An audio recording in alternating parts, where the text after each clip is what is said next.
Hi, good evening everybody. Welcome to another edition of Scotland at 7. I'm Gordon Ross, and with me in the studio this evening to discuss, well, the momentous things going on in Westminster today is Day Tucker. Welcome, Day, to the programme. Thank you. It's nice to see you back in the studio again. Thank you for having me back. Yeah, welcome. Okay. As usual, we have a packed programme this evening, and first on the list actually to be discussed is the departure of John Bercow, the Speaker of the House of Commons.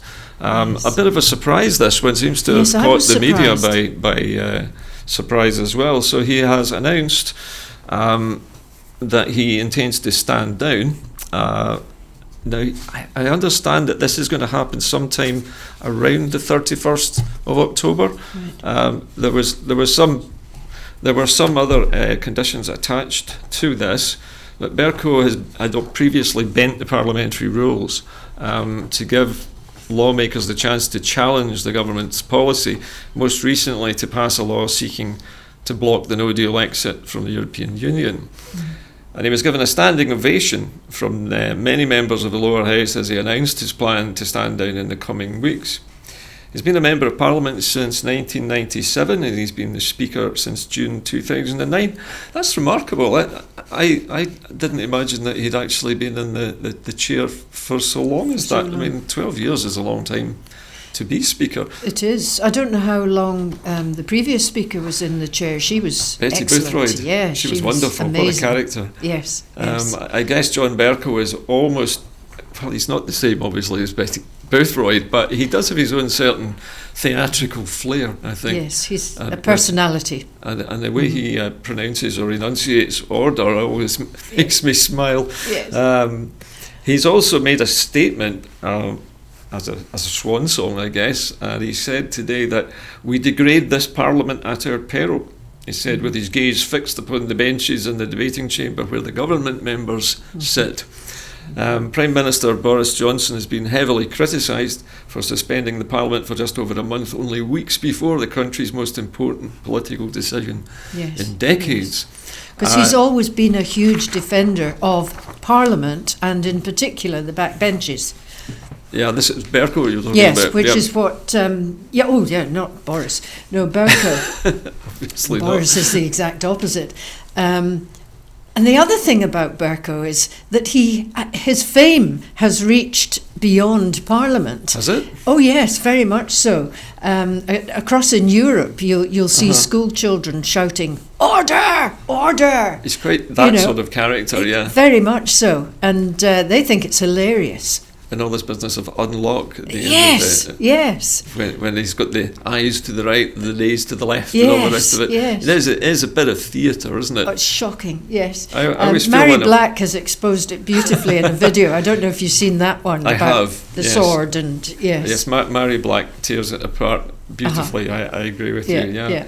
But I always feel when I'm watching parliamentary television, it is a little bit like watching an Elizabethan tragedy going on in front of your eyes. You know, it is like watching a historical drama because it is a historical place. Yeah, I suppose. And they're still play acting with the same rules. Yes, if you can call them rules. Do you know, that's what struck me when we were taken to the European Parliament to learn how it worked and get introduced to the MEPs way back in 2007. And then we were taken to Holyrood.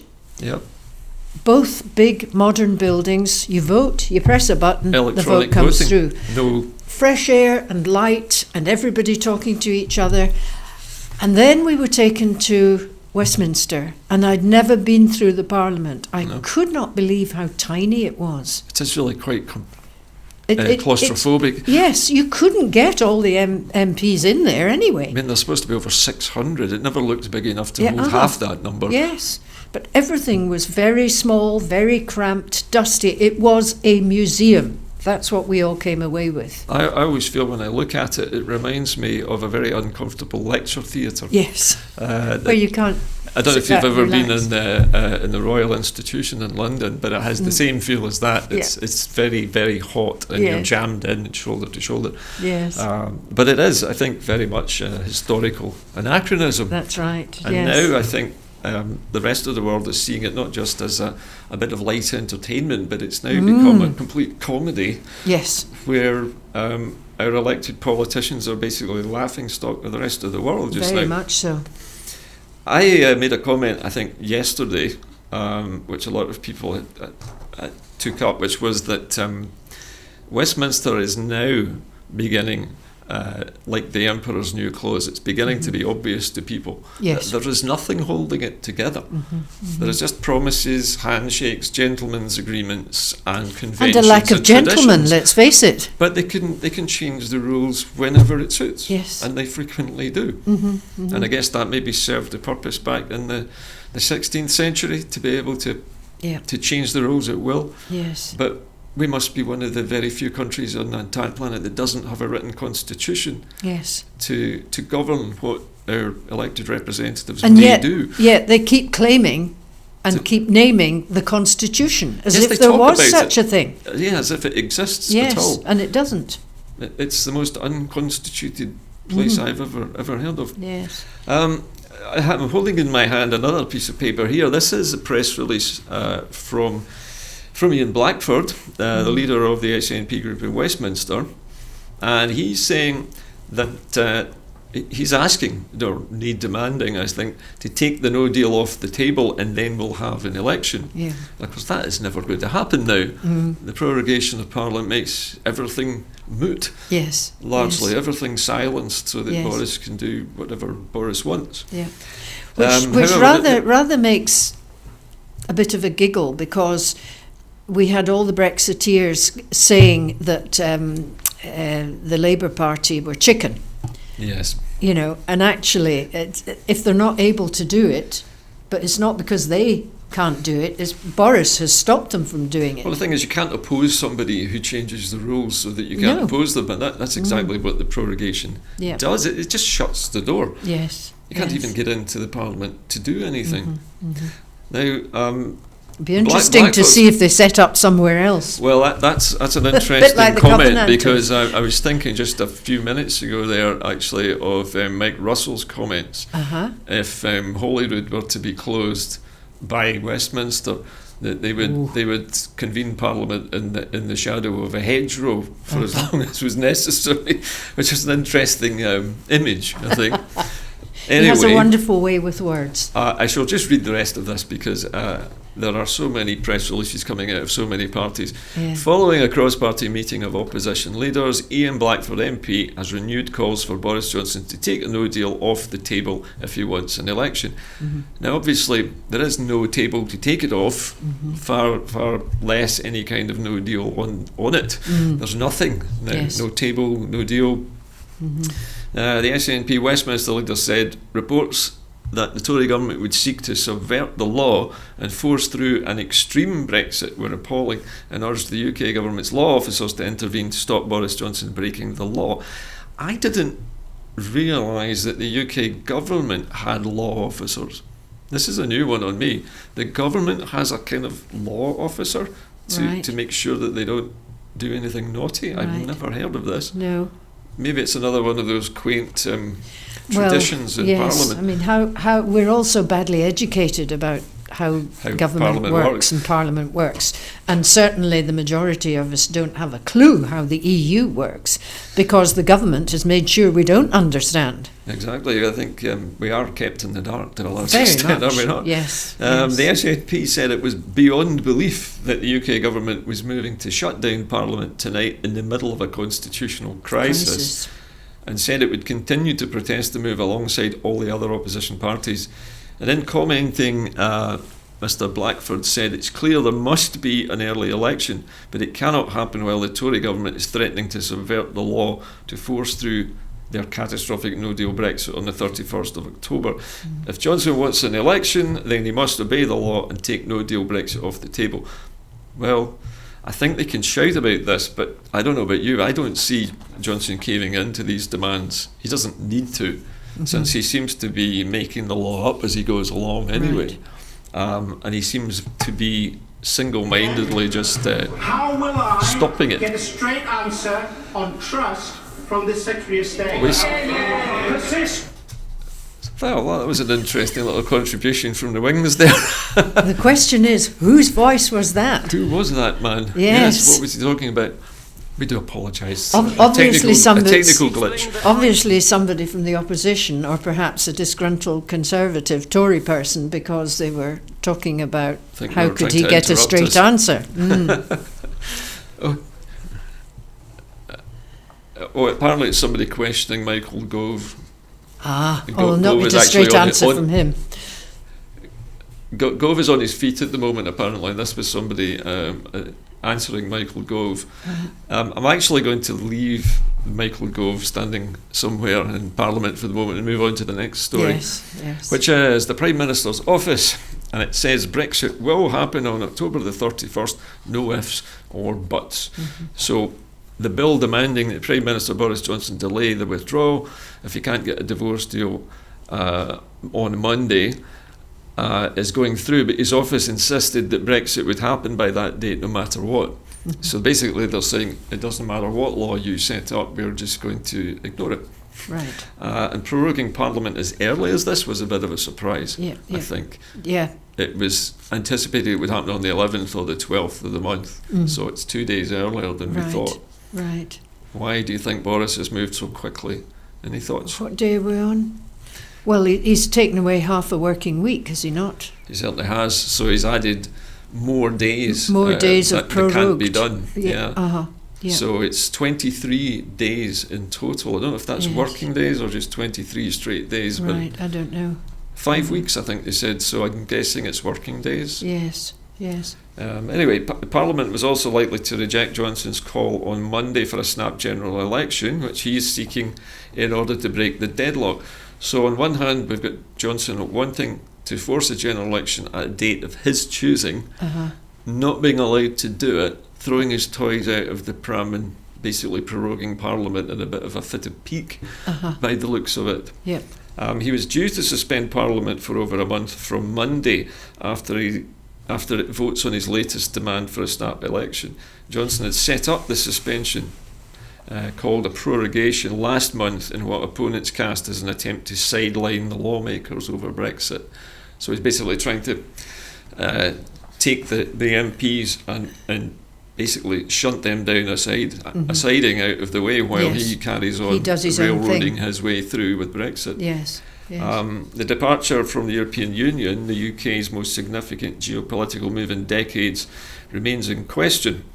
More than 3 years, I can't believe it's 3 years since the vote in 2016, with possible outcomes ranging from no deal to abandoning the whole thing.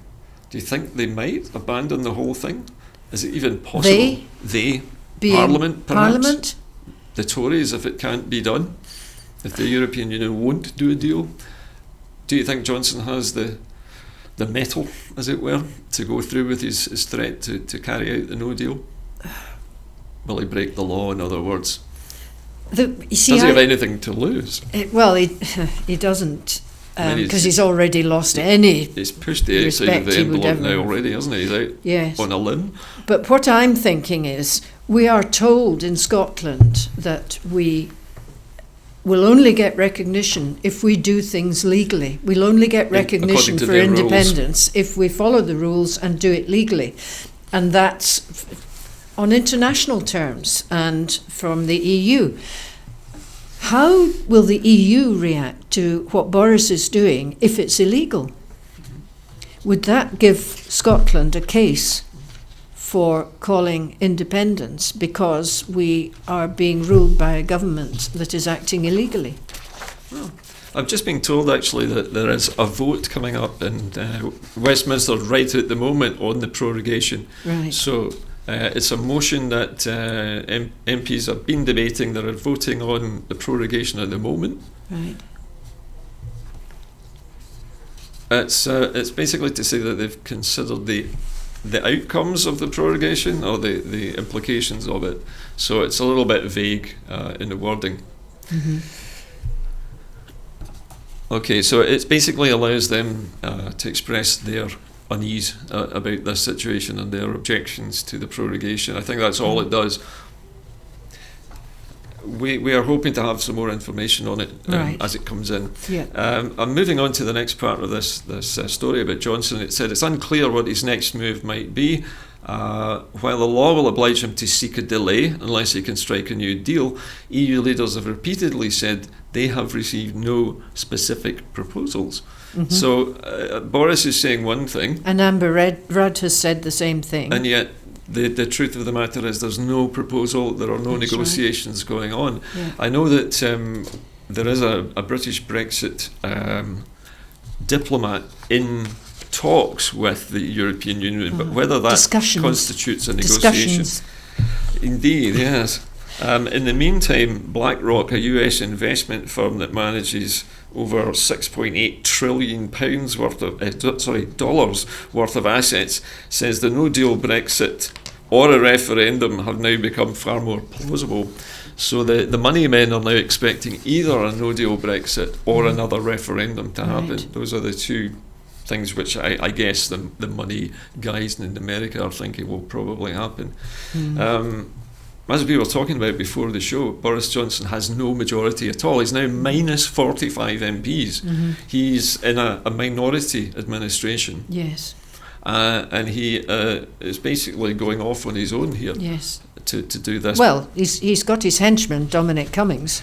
Does anyone know anything about Dominic Cummings? I've heard Yes. very little about the man. Who Yeah. is he and what does he do? Dominic Cummings, he was he at college or did he work in Russia for a while? He was in Russia Made for a 3 lot of years, I contacts. understand. Yes, and he got in tow with a lot of these people who are trying to change politics in general and make it far more right wing. I see. And there is the film out about him. Have you not seen the film? I haven't. I understood that he had been trying to disrupt things in Russia. Yes, he's what you would call a He's disruptor. a disruptor. Uh-huh. He's basically a political vandal. It Yes. seems. He goes in to disturb and upset and That's right. change. Basically, it's regime change almost, Yes. does it not? Yes.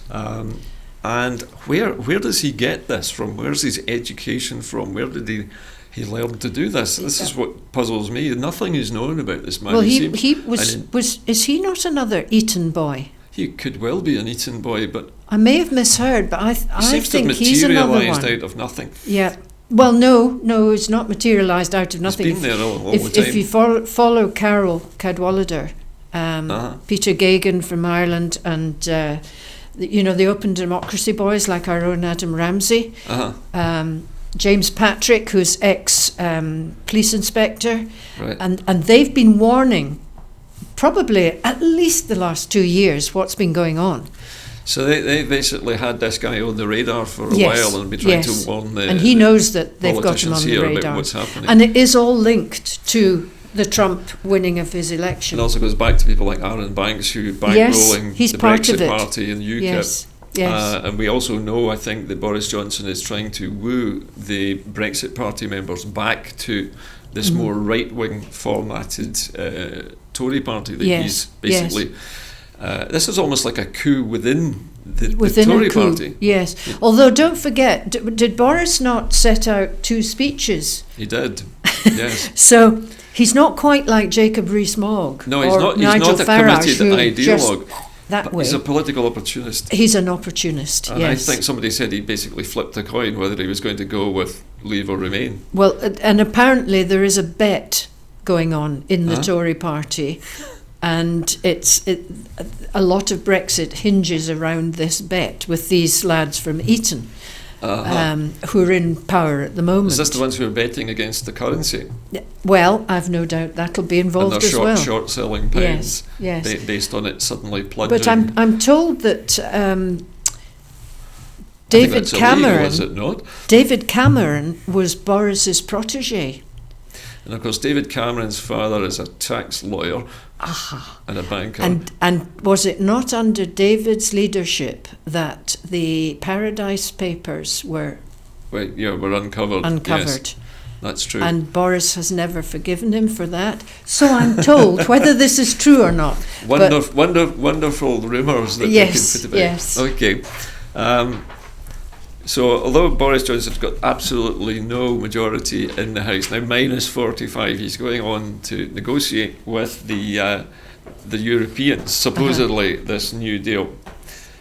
I've just been handed an address, actually a motion submitted under Standing Order number 24. Now this is what Parliament is currently voting on just now. It says here that this House has considered the matter of prorogation with the imminence of an exit from the European Union and accordingly resolves, so these are the things that they have decided, that a humble address be presented to Her Majesty and that she be graciously pleased to direct ministers to lay before this House not later than 11 p.m. on Wednesday the 11th of September all correspondence and communication, formal or informal, written and electronic, including but not limited to messaging services. I could go on and on with this, but basically they are looking for everything: WhatsApp, Telegram, Signal, Facebook Messenger, private email accounts, encrypted and unencrypted text messaging and iMessages, and the use of both official and personal mobile phones to, from and within the present administration since the 23rd of July 2019 relating to the prorogation of Parliament sent or received. They're obviously digging down into this to find out when this was decided, who decided it, Yes. and who is conspiring. Who is behind all this? Yeah, and apparently it also names the people it wants to investigate. One or more of the following individuals: Hugh Bennett, don't know him; Simon Burton, Dominic Cummings, Nikki Da Costa, Tom Irvin, Sir Roy Stone, Christopher James, Lee Kane and Beatrix Timpson, and the ministers be further directed to lay before the House all documents prepared within Her Majesty's government since the 23rd relating to Operation Yellowhammer. Now this was the no deal Brexit preparations, if I remember correctly. Yeah. So this is Britain's version of a Mueller report, is it? It is. This is Parliament demanding to see what has been going on And that since has just July. passed? And it's not passed yet. They are Debating They it. are at the moment still debating. You can see it on our screen, just up here. We should hear the result of the vote in a few minutes. Our controllers in the box are actually monitoring this just now, so we should be able to hear It looks from that there's more the result on the right-hand side Yeah. than there are on the left. Now, the people who are putting forward this motion are Dominic Grieve, Stephen Doughty, Oliver Letwin, Ian Blackford, Joe Swinson, Caroline Lucas, Good. Hilary Benn, Liz Sallor-Roberts, Guto Bebb, another Tory, Anna Soubry, she also a Conservative? Yes. Yeah. She's the one that first came out. And Mary Crea. I Mary don't know Crea. her. Yes, yes, I know. Jonathan Edwards, Chris Leslie and Justine Greening, another moderate Tory. So a number of Conservative members in that group who are demanding to see what's been going on since July 23rd. Good. It is quite a dramatic day. I've never seen a sitting Prime Minister being basically picked apart on live television by his own party members as well. Yeah. Quite incredible. I've never seen We're anything part quite of like history, this. aren't we? We are living right through it. Right through it. So, it's quite incredible. I just wanted to mention what the Prime Minister's actually said about this October the 31st deadline. Boris has said, I want to find a deal, I want to get a deal. He's going very Trump-like, monosyllabic words. This is what he said in Dublin, adding there was plenty of time to find. Plenty of time? 5 weeks to find one. Adding, there was plenty of time to find one before the October 17th, 18th EU summit. A spokesman for Mr Johnson said that Parliament would be suspended from Monday, meaning an election is very unlikely before the 31st of October, unless Parliament were to be recalled early. I think there has to be, was it a 2/3 majority for that to recall early? Yeah. So that's something else that will probably happen, I would guess. Right. Meanwhile, two ministers said on Sunday that Boris Johnson would not seek a delay to the EU summit next month either, but notably declined to spell out how he would obey the new law if no deal were to be agreed with the EU. Foreign Minister Dominic Raab said the government would test to the limit what the law would require ministers to do. So Dominic Raab basically saying we're going to push it as far as we can, maybe bend the rules until they break if they wanted to. So a very dramatic day indeed. So we have the opposition in Parliament sitting at the moment and attempting to do a bit of detective work to find out what on earth has been going on in Boris Johnson. Yeah. It is, I'm being told, possible that the Tories may not vote on this. They might abstain, Right. rather than vote against their own prorogation. Well, but that would mean that the opposition. Yeah. So rather than voting win. for this motion, they're just going to ignore it and allow it to pass. So it's also, I guess, to avoid being on the losing side. If it doesn't work out. But anyway, we're already on the losing side. I'm moving on now to morally. something which the Scottish Green MSPs have put out as a press release. Now, obviously, the Scottish Greens are a small party, but they often have some good and interesting things to add. Very much. In this case, Patrick Harvey has come out with a statement, and he said that to shut Parliament down at this moment, during a political and constitutional crisis, is an assault on democracy. He's assuming that there is a democracy to assault at the moment. The UK's democratic institutions are far from perfect. Well, I think that's taken as a given. Yeah. With a Prime Minister who can't be trusted, it has never been more important that Parliament holds this menacing regime to account. Now, that's the first time I've ever heard anybody call a Conservative government a menacing regime. One. But it is. Yeah. And yet the UK's archaic constitution, which, as we know, doesn't actually exist, means that Johnson can shut down democracy whenever he likes. He has the power to just shut people up, basically say Parliament's prorogued, go home. Yeah. Parliament has repeatedly demonstrated it won't take the Prime Minister at his word, and has wisely refused his request to grant a general election for the moment. Until the threat of the no deal has been removed, the Scottish Greens will continue to work collaboratively with other parties to thwart Johnson's Brexit plans. So it's clear here that the Greens are solid with the SNP, the Liberal Democrats, and Labour, and some of the moderate Tories, and many of the Labour Party, I guess, as well. It's fantastic stuff that's going on in Parliament. Probably the most interesting that Westminster has ever been, I think. Possibly. I usually go to sleep when I see it coming on, but nowadays there's actually something to watch for. Yes. Now, moving on from Brexit to a statement from the SNP's Mary Black, who we know is one of the youngest MPs in Westminster. And she's encouraging the people of Scotland to register to vote. Now, ahead of the coming general election, we're still assuming here that there might be a general election, but it probably is not now going to happen until after Brexit has happened, whatever it is. But they should still be encouraged to register to vote. Or there might be a general election after it. After section 50, is it section 50? Section Article 50 is revoked, right. And it might be extended, it might be revoked. We don't know. No. So they're now saying that the law should be extended as well. Okay, I'm just hearing from the control room that the law has now been passed into law. It's now actually in force. Good. It has royal assent. The Queen has signed it off and said that it's now in force. Right. So does Boris that now has stay to go Boris's hand a little bit? Boris has to go and write a letter now, saying that he wants to ask for a delay. But not only that, but the letter that he has to write has been pre-written for him by the people who designed the bill. He has to sign it and hand it over to the European Union, despite the fact that it's not what he wants and it's not his policy.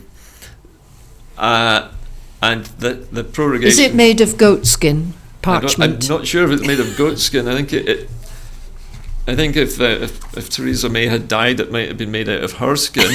But Poor Theresa May. We're all now probably thinking, bring back Theresa May. Yes, all is forgiven. Come on back, Theresa. From the frying pan into the fire.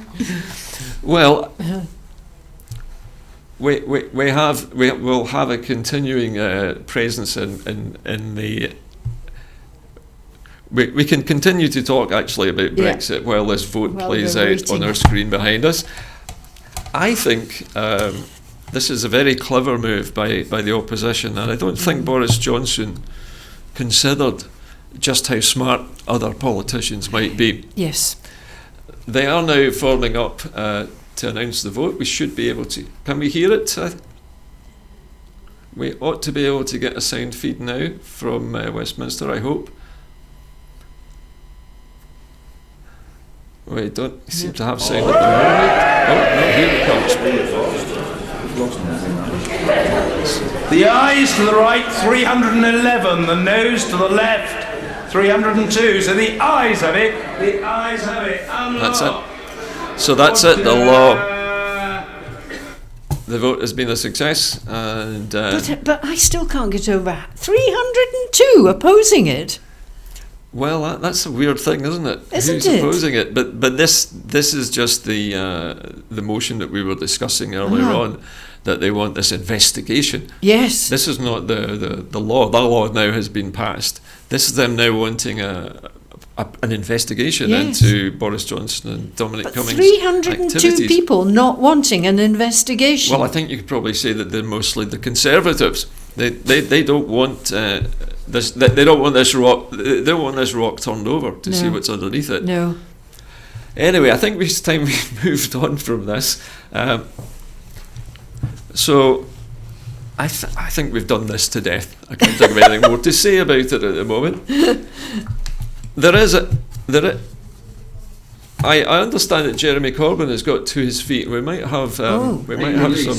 I want to start by welcoming the cross-party efforts of many members of this House in achieving the European Union Withdrawal No. 6 Act passing into law, particularly my friend the member for Leeds West and the member for West Dorset.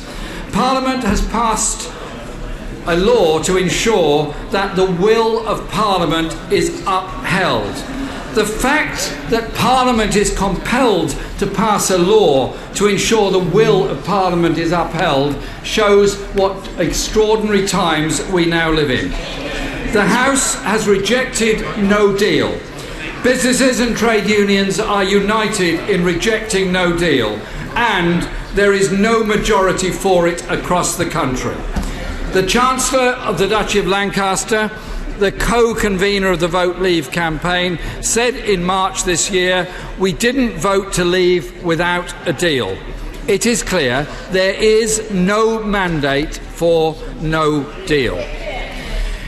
In trying to diminish the Act, the government's spin doctors have branded it the Surrender Bill, and ministers have dutifully trotted out this phrase in the media, and the minister who's going to reply has already replied, like Pavlov's dogs always do. Mr. Speaker, I remind the House again, we are not at war. The Prime Minister seems obsessed with this hyperbole and aggressive language. Surrender Bill, or do and die, or rather be dead in a ditch. The list goes on. Mr. Speaker, we're supposed to be having negotiations with our European partners. The lives at stake as a result of all this are not those of the Prime Minister or his cabinet. Well, indeed, my friend says, where is he? I do not keep the Prime Minister's diary. He may keep his own, but he's certainly not here to reply to this debate, where I believe he ought to be, since the motion is specifically directed towards him. But again, I can't help my friend with that question, but others may.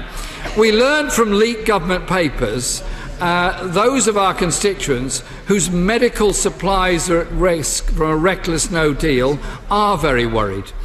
So I urge the government and all members of the House on all sides tone down the rhetoric and the inflammatory language and try to heal, not widen divisions within our society. I give credit, Mr. Speaker, to those who have worked in a cross-party way, and I've been happy to have meetings with all opposition party leaders.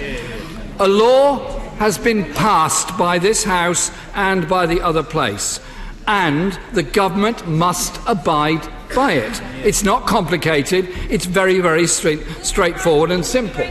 Yes, of course. I thank my right honourable friend for giving way. Last week I asked the Prime Minister if this, what was then a bill, became law, would he, as the Prime Minister of our country, obey the law? And he said, Mr. Speaker, that he would obey the law, and so would the government. The next day he announced that he'd rather be dead in a ditch than obey the law. Which does my right honourable friend think it is?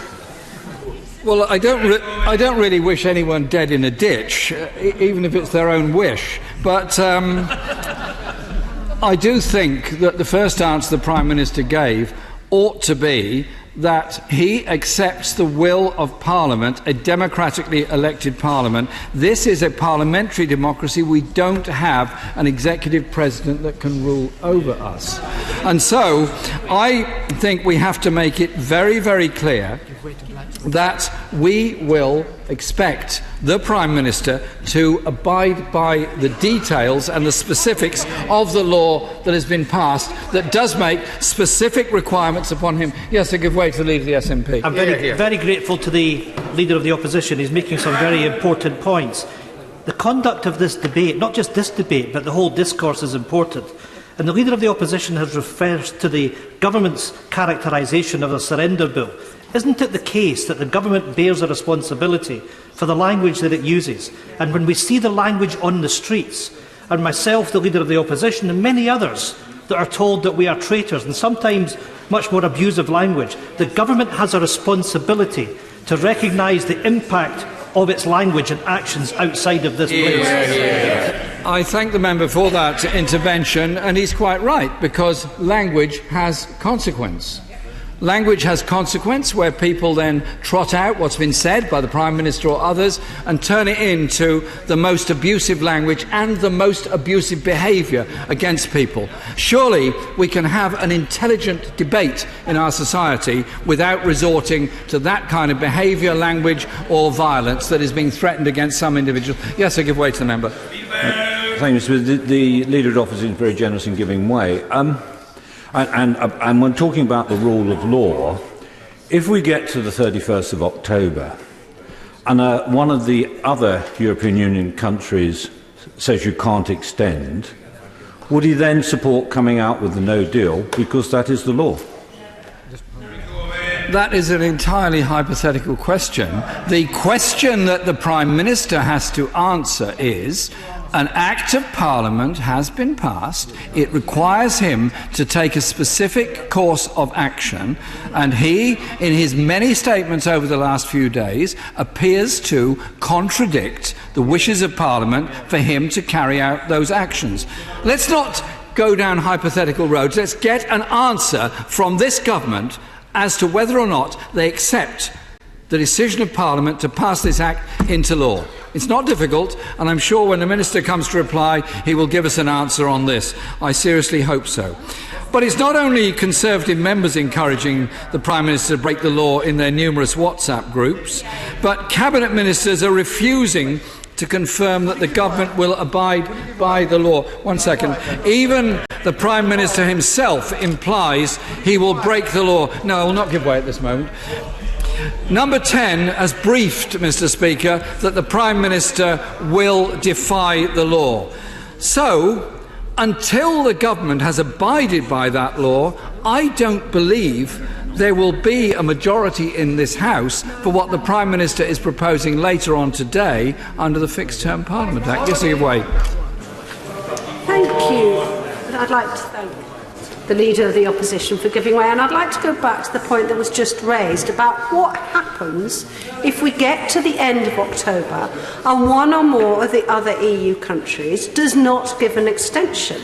The clock is ticking towards the end of October, and surely we should be focusing on supporting getting a deal now rather than kicking it further down the can.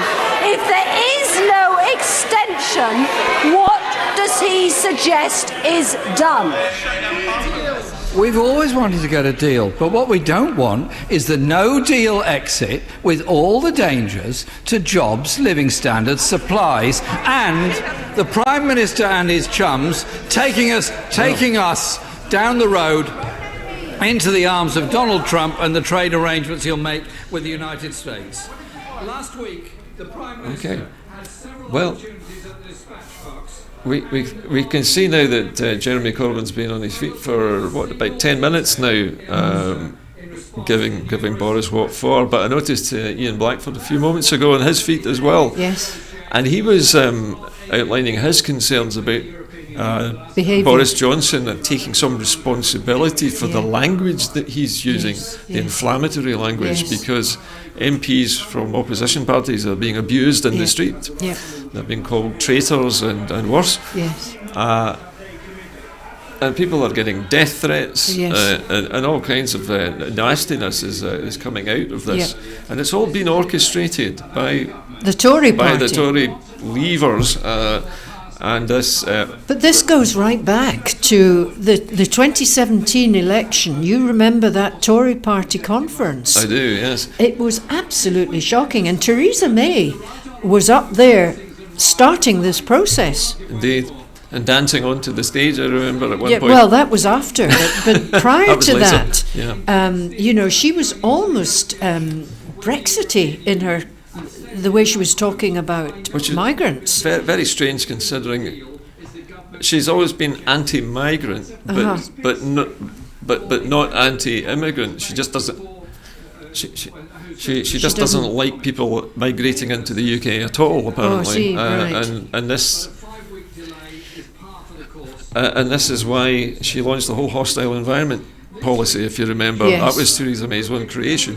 She made the UK so unpleasant to come to work. And that people who'd been working here for years were being thrown out for nothing. They hadn't done anything wrong. No.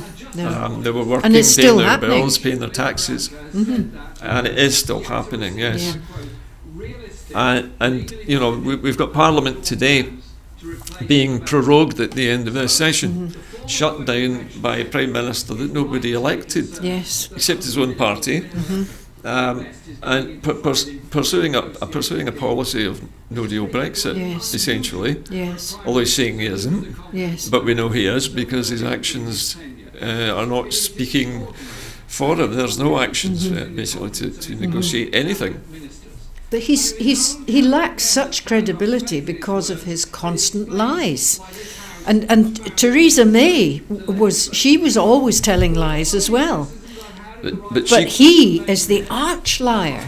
Now, how can any country have somebody leading the country when you can't believe what they're saying? Well, it seems to be catching because the same disease is present, obviously, in America at the moment. In fact, believe it or not, the BBC's, which was it now? It was the World Service did an expose. It was a psychological investigation into Donald Trump and his relationship with the truth, was the way they presented it. Why does he have such trouble with the truth? In Boris Johnson's case, the reason behind his continual lying, apparently, was because he is incredibly ignorant. He doesn't read books, he doesn't read articles. He gets all of his information from television and from conversations with people he knows. Are we talking Donald Trump here? Donald Trump, yes. Oh, right. He's being investigated by the BBC, of all people, to try and understand why he tells such big lies all the time and gets away with it. But here, with Boris Johnson, he's lying for a different reason, but he is not ignorant. No. Very bit. Well, so they say. Well, listen, we're going to leave Parliament now. I hope we'll be able to mute the noise from Westminster and return to the main news stories of the day. Right. And the next one on our list is American Congress is investigating Donald Trump over the US military and their trips to Scotland. Apparently, they're investigating a potential conflict of interest involving the increased US military spending at Prestwick Airport near Glasgow and visits to his Trump Turnberry resort, according to reports. Yeah. Now, obviously, when American military personnel touch down at Prestwick, which is or does still have a military section to it, Yeah. as a NATO member, Yes. we have to do this.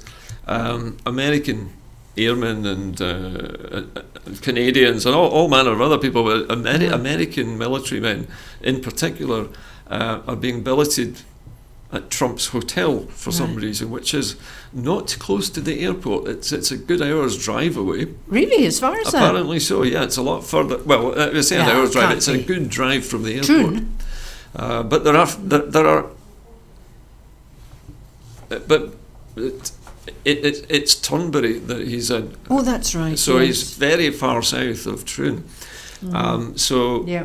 Yeah. so Trump's Turnberry resort is where Yes. they are apparently been visiting. Uh-huh. Now, obviously, American military would normally billet its military personnel at the cheapest hotels they could find. Right. You know, like a Holiday Inn or a Travelodge or something like that. But apparently, according to Elijah Cummings, the chairman of the committee, he's raised a serious conflict of interest about Trump making money from military trips to Scotland. According to the news website, the letter said US military spending at Prestwick, the closest airport to the resort, appeared to have increased substantially since Donald Trump's election. I wonder how What much a he charges coincidence. them. Somehow or other, a lot of people are getting off the plane in Scotland and heading down to Turnberry for Yeah. a game of golf and a nice weekend at Donald Trump's golf course hotel, all paid for by Uncle Sam, apparently. Yes. Oh my. It also, this particular allegation has cited the Defence Logistics Agency's records showing that 629 fuel purchase orders worth $11 million since October 17, and given the President's continued financial stake in his Scotland golf courses, these reports raise questions about the President's potential receipt of US or foreign government emoluments. I take it those are under the table payments. Right. In fact, any payments are emoluments, aren't they? In violation of the US Constitution, and they raise other serious conflicts of interest concerns. Can it be true? Is Trump actually making money So with even his if you've own got military? a decent constitution, people like Boris and Trump can still manipulate and make money out of it. But they are breaking the terms of their own constitution. At least they have a written Yeah. constitution to Yeah. break, unlike the Yeah. UK. Yeah.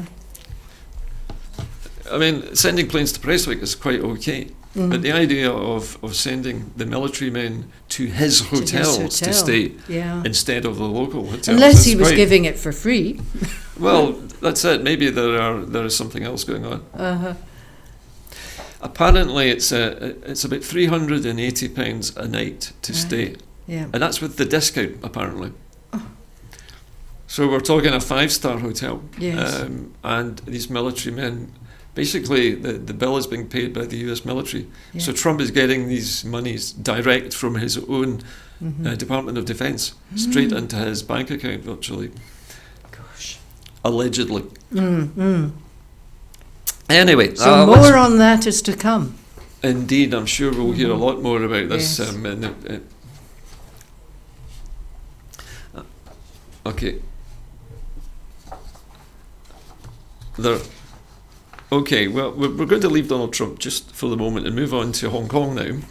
Right. Whereas we're all aware there have been quite violent confrontations between the inhabitants of Hong Kong and the authorities who are trying, or have been trying, to enforce a new law, which was an extradition law, which would allow the mainland Chinese government to extradite anyone from the island to the mainland for almost any reason, it Yes. seemed. And of course, the people took to the streets, first of all with the umbrellas, if you recall the Yeah, umbrella yeah. movement. peaceful demonstrations, Yeah. and then it's turned more and more confrontational until now. I think, to be fair, I think the authorities in Hong Kong have backed down now, Right. and they have said that the law is now being, it's basically being torn up. It's not going to happen. But on top of that, the news today coming from Hong Kong is that hundreds of uniformed school children, many wearing masks apparently, formed human chains in districts across Hong Kong on Monday in support of anti-government protesters after another weekend of clashes in the Chinese-ruled city. Metro stations reopened after some had been closed on Sunday amid sometimes violent confrontations, although the mood in the financial hub remained tense. Early on Monday, before school started, rows of students and alumni, I take it that means Ex-school ex-pupils, students, yeah. joined hands chanting "Hong Kong people, add oil," a phrase that has become a rallying cry for the protest movement. I'm not quite sure what Add oil. the significance of "add oil" means. Is maybe pouring oil in troubled waters. I don't know. Oh, yes, it probably is. It's obviously, it has some significance to Yeah. the Hong Kong people. It means something to them. Uh-huh. The school-based human chain is the strongest showcase of how this protest is deep-rooted in society. So deep-rooted that it enters through the school students, said Alan Leong, an alumnus of the Wah Yan College in the city's Kowloon district. 3 months of protest over a now withdrawn extradition bill have evolved into a broader backlash against the government, and they're now calling for full democracy in the territory. Right. What do you think? Well, the Chinese government, because they're now being scrutinised publicly and unable to hide what they're doing as they used to do, Right. do you think there's a chance they might grant the people of Hong Kong, at least, Yes, I'm always hopeful. some democracy? And I mean, They have a limited form of democracy, local They do, democracy anyway. yes. But it's a bit like our parliament had very limited yes, powers. but just the same, I think maybe the Chinese government were pushing too hard, and The people have pushed back. People have said no. They've started to push back, so it could be that there'll be a meeting of minds. But to me, it seemed that did nobody think there would be consequences to this? Of course, China, in recent months and years with America, well, particularly with President Trump, beginning his long-running trade war with China by placing big trade tariffs and taxes on everything Chinese, and this protectionist war that Trump has started. The Chinese now are, I think, very bewildered about how to deal with things, because they had been and still are one of the wealthiest power blocks on the planet. Yeah. But they don't seem certain how to deal with Hong Kong. In 20 years' time now, Hong Kong is fully back in China's hands.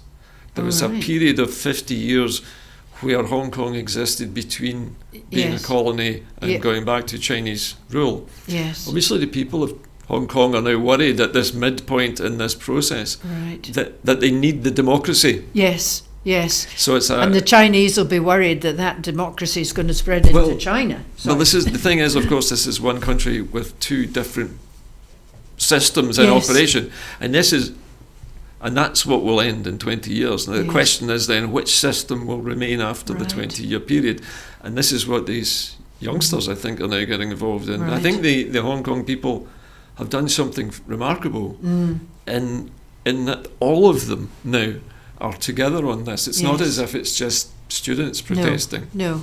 Now it's children as well. It's Yes. everybody. Yes. Interesting that children, I think, are becoming much more political than they used to be. There is a piece of news, actually, which I don't have in front of me, but which I do know is happening soon, and that is there are to be 12 marches through Glasgow in the next few weeks and months. And, of course, with the violence that happened in one or two of these sectarian marches, Yes.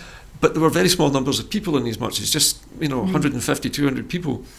But when I looked at the list of marches coming up, the biggest one of them all is Scottish Children's School Climate Strikers. Really? 2,000 of them are planning to march through Glasgow. And they are outnumbering the Orange Order and the Republican flute bands and everybody else who has been parading through the city streets. 2,000 children. 2,000. And I think, this if I was a child of their age now, this is what I would want to be a part of, I think, to demonstrate that they are worried about their future and the future of the planet, not just politics. No, that's right.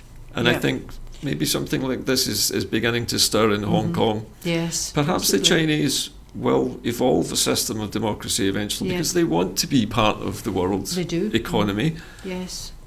I understand Ian Blackford is now talking live. Hopefully we'll be able to go to Westminster. Just wait for a moment for a link. I'm hoping we'll be able to hear what Ian Blackford is about to say. Here he is now.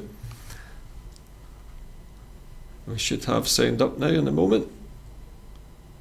Okay, I think we have a slight technical issue with the sound. Okay. Historic day, there it a is dark now. day.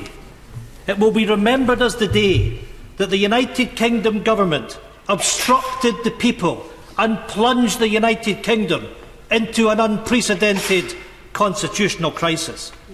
Let me be absolutely clear. The Prime Minister is not ever above the rule of law. The Prime Minister says he would rather die in a ditch than write to seek an extension to protect our economy from falling off the cliff edge. If that is the course that he chooses, Mr. Speaker, then the Prime Minister must resign. Undermining democracy at every turn. The Prime Minister simply cannot be trusted. The rule book has been well and truly ripped up, and with it democracy and decency shredded by a cult of Brexit fanboys in Number 10, unfit to govern, unwilling to govern. Mr. Speaker, what a despicable state of affairs that an unelected bureaucrat, the Prime Minister's lead adviser, is sitting in Number 10, devising and directing an assault on democracy, preventing parliamentary scrutiny and transparency. And should we be surprised? These are the men behind the biggest con in modern times, the co-founders of fake news, who lied to the public during the EU referendum and removed the facts from the table.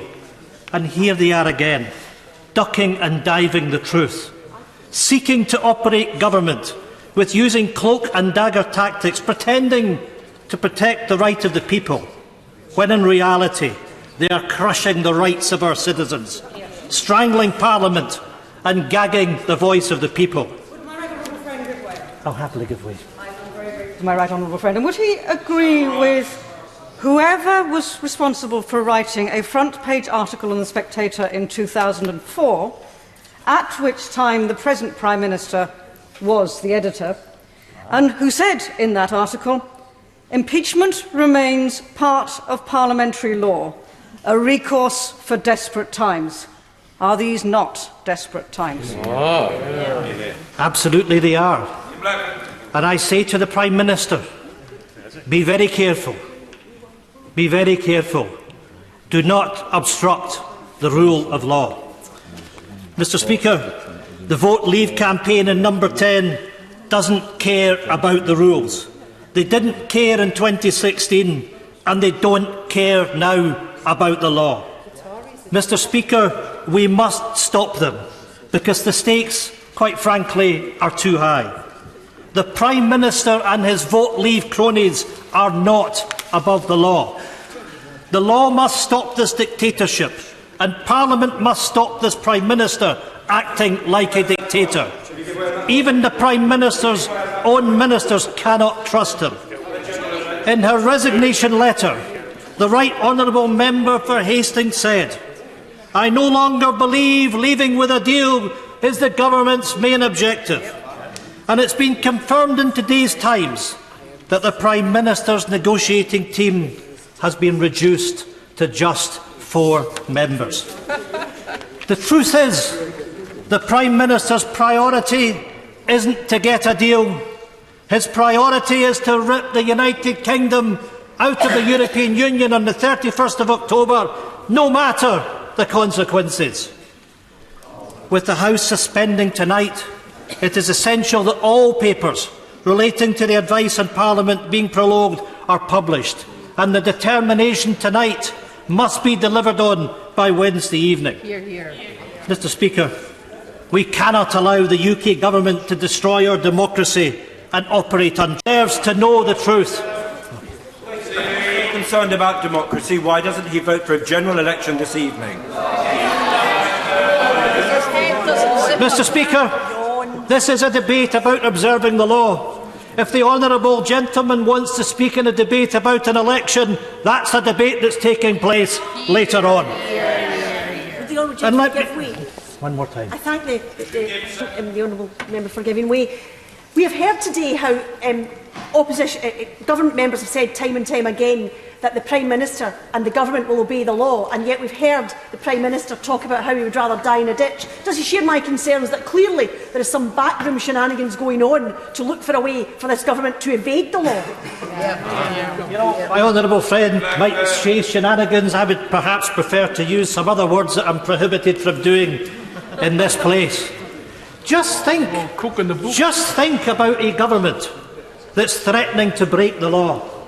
What signal are we sending to the citizens of the United Kingdom when the Prime Minister of this country, the highest office in the land, is telling the people it's okay to break the law? That's a dereliction of duty of the office of Prime Minister, and it demonstrates he is not fit for the office of Prime Minister. And let me say this. If the Prime Minister wants an election, he must obey the law and take a no-deal Brexit off the table. The UK Government's law officers and the Secretary of State for Justice must intervene to ensure the Prime Minister respects the letter and the spirit of the law and removes the threat of no deal. Mr. Speaker, they both have responsibilities, first and foremost, to uphold the law. And if they cannot receive those assurances tonight from the Prime Minister, then their positions become untenable. How can they look themselves in the mirror in the full knowledge that nobody is above the law and remain in office? This sorry saga should lead to more ministers asking a simple question. Are they prepared to remain in ministerial post in a government that's prepared to break the law? That is a fundamental question. Mr. Speaker, the government should face reality that this House has legislated to remove no deal as an option at the end of October. They must signal tonight that they will comply with that legislation. Once the threat of no deal is off the table, make no mistake, we will move for an early election. Make no mistake, we in the Scottish National Party want an election. But we must firstly satisfy ourselves that this government will uphold the law and deliver an extension to remain in the European Union. Mr. Speaker, the people should not be shut out or silenced by this Prime Minister. They must be heard, and heard on the right terms, not on the terms of the Prime Minister's shabby and shady stunts. Sir John Redwood. Mr. Speaker, of course the government and all members of Parliament. Back again. Well, listen, I think now we can probably leave Brexit for the time being, before we both nod off completely. So I'm now going to turn to the very cheery subject of the cost of funerals. Because, well, the SNP, I believe, has come up with a new deal to help support people and basically have low incomes and can't afford a funeral.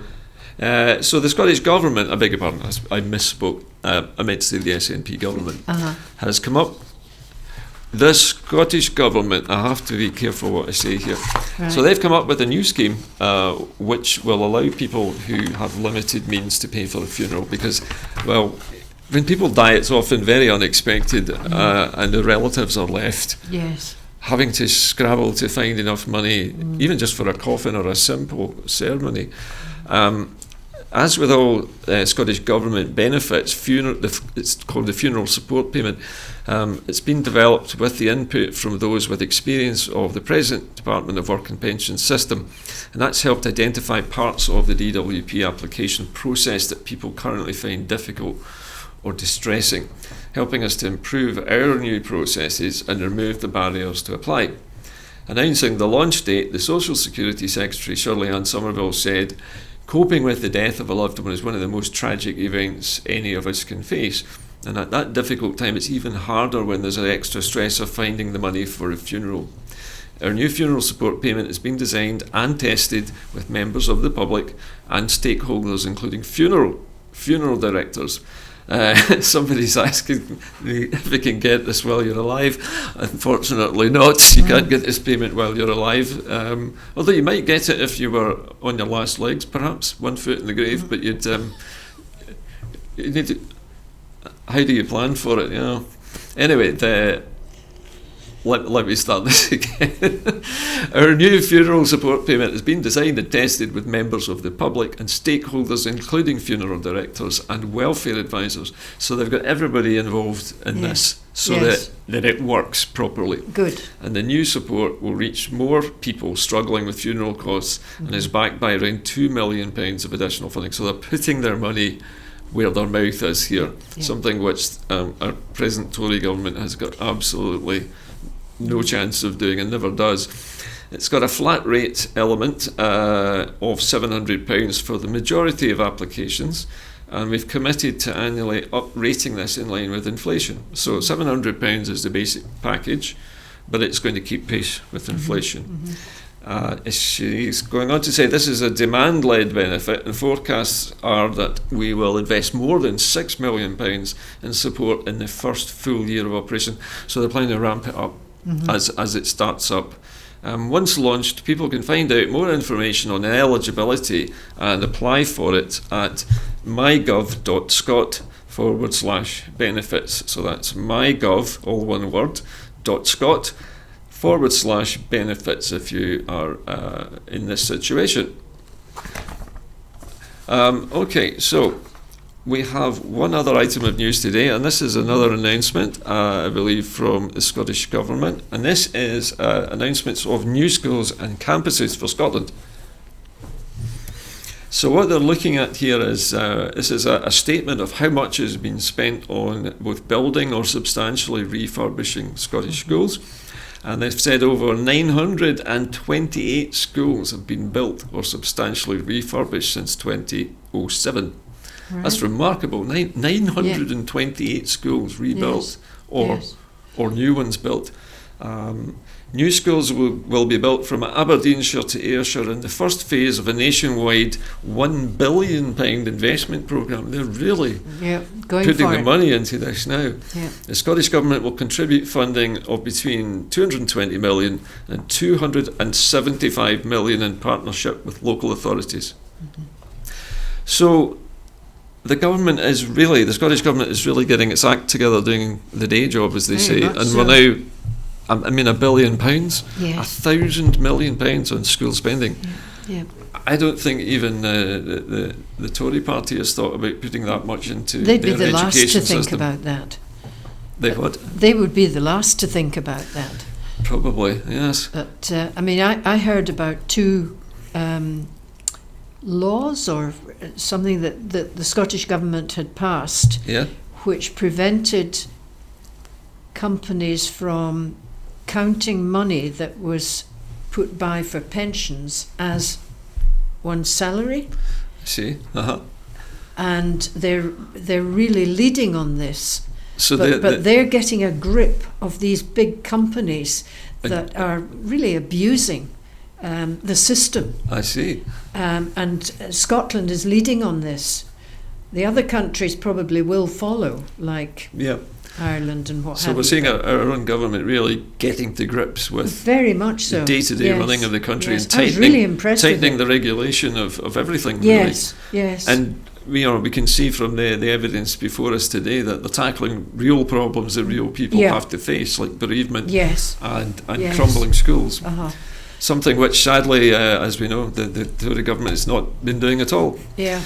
Well, listen, we've overrun substantially tonight, mostly because of the events happening at Westminster. But this evening, we understand that there's to be another debate and another vote later on tonight. Right. And this we understand is going to be about the general election, and I think that. But it's we're hearing it's unlikely to pass tonight. I think they're running out of time before the prorogation begins. So the Tories are proposing this, and obviously they don't want the general election. The opposition party knows that it's disadvantageous. So now they don't want it. They don't want it now. They don't want it on Boris's time frame. Oh, right. They want it on their own terms, and they were waiting for this law to come into being. Right. Right. Now, what I mean is, Boris doesn't want it now, and yet he was slagging off the opposition. Boris does want it now. He does want it now. Yeah. But, I mean, you just can't keep up with it all, can you? Well, apparently this motion that I'm hearing about just now is actually Boris Johnson's motion to call a general election that's being debated tonight. Right. It's on the order paper at Westminster, apparently, and it's not probably going to have enough time. Right. It is the last thing on the order on the running order today before the prorogation takes place. So it won't be debated? It'll be debated, but it may not be settled today. Right. And then he's shutting down Parliament. Okay, so what we're hearing is it will be debated and it will be voted on, but it's not likely to pass because the opposition parties outnumber the Tories, and they don't want it to happen at the moment. Oh, right. Oh, I see. Right. Very, very complicated what's going on at the moment. Yes.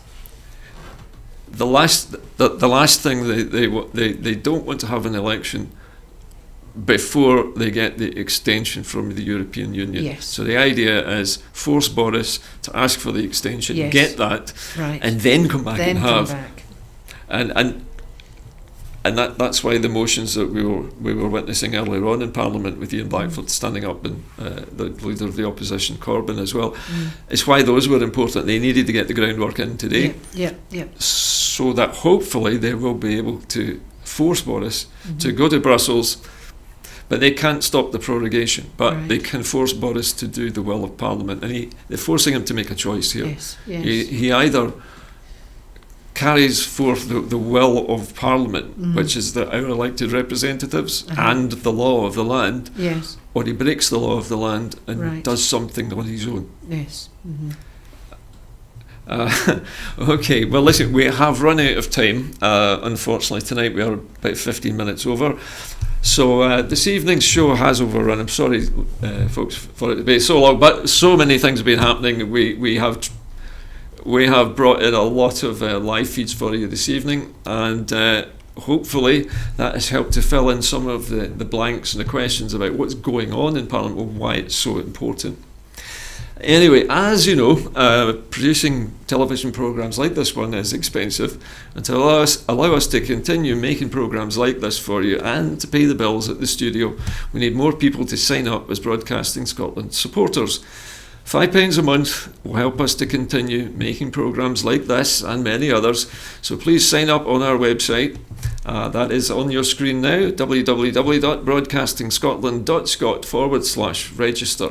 It is far less than a licence fee and far more effective at getting the news that you want to see. Somebody pointed out to me the other day that it's about the cost of a couple of cups of coffee per month to make sure that Broadcasting Scotland stays on the air. Anyway, that's it from Scotland at 7 for this evening. I will be back presenting the show again on Thursday evening, but in the meantime, from the team here at Broadcasting Scotland and from my guest, Day Tucker, thank you very much for watching and good night.